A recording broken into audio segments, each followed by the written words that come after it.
जय श्री हरि नारायण। मेरे प्रिय सनातन प्रेमियों, आज हम आपको बताएंगे कि श्री महर्षि वेद व्यास जी का जन्म कैसे हुआ। तो आइए जानते हैं। प्राचीन काल में सुधन्वा नाम के एक राजा थे। वे एक दिन आखेट के लिए वन गए।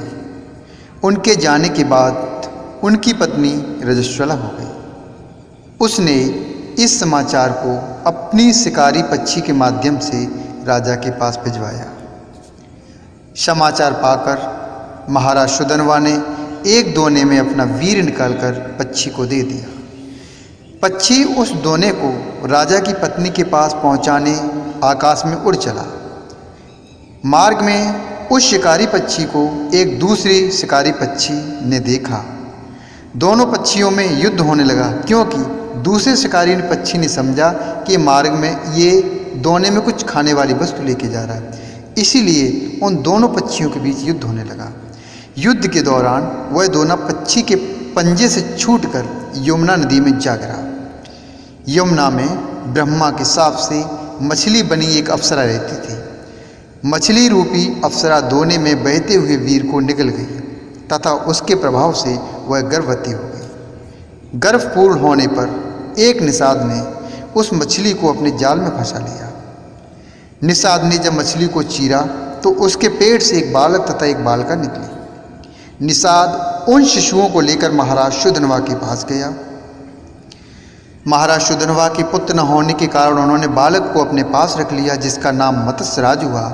बालिका निषाद के पास ही रह गई और उसका नाम मत्स्यगंधा रखा गया, क्योंकि उसके अंगों से मछली की गंध निकलती थी। इसलिए उस कन्या को शतवती के नाम से भी जाना जाता है। बड़ी होने पर वह नाव खेने का काम करने लगी। अर्थात जब वो बड़ी हुई तो वह नाव को खेल कर अर्थात नाव पर सवारियों को लाने ले जाने लगी। तो एक बार पराशर मुनि को उसकी नाव पर बैठकर यमुना पार करना पड़ा।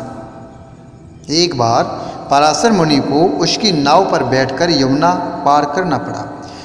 पराशर मुनि शतवती के रूप सौंदर्य पर आसक्त हो गए और बोले, हे देवी, मैं तुम्हारे साथ सहवास करना चाहता हूँ। शतवती ने कहा, मुनिवर, आप ब्रह्मज्ञानी हैं और मैं निषाद कन्या, हमारा सहवास संभव नहीं है। तब पराशर मुनि बोले, बालके, तुम चिंता मत करो, प्रसूति होने पर भी तुम कुमारी ही रहोगी। इतना कहकर उन्होंने अपने योग बल से चारों ओर घने कोहरे का जाल रच दिया और शतवती के साथ भोग किया। तत्पश्चात उसे आशीर्वाद देते हुए कहा, तुम्हारे शरीर से जो मछली की गंध निकलती है वह सुगंध में परिवर्तित हो जाएगी। समय आने पर शतवती गर्भ से हुई और गर्भ से उसने वेद वेदांगों में पारंगत एक पुत्र हुआ। अर्थात समय आने पर शतवती गर्भ से हुई और उसके गर्भ से वेद वेदांगों में पारंगत हुआ एक पुत्र का जन्म हुआ। जन्म होते हुए बालक बड़ा हो गया और अपनी माता से बोला, माता, तू जब कभी भी विपत्ति में मुझे स्मरण करेगी मैं उपस्थित हो जाऊंगा। इतना कहकर वे तपस्या करने के लिए द्वैपायन द्वीप चले गए।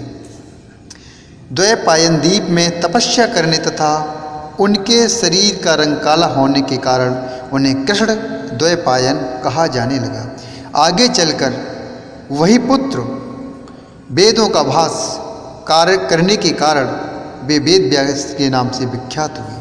अर्थात आगे चलकर जो पुत्र शतवती के गर्भ से प्रकट हुआ था, जन्म लिया था, आगे चलकर वही पुत्र वेद व्यास के नाम से विख्यात हुआ।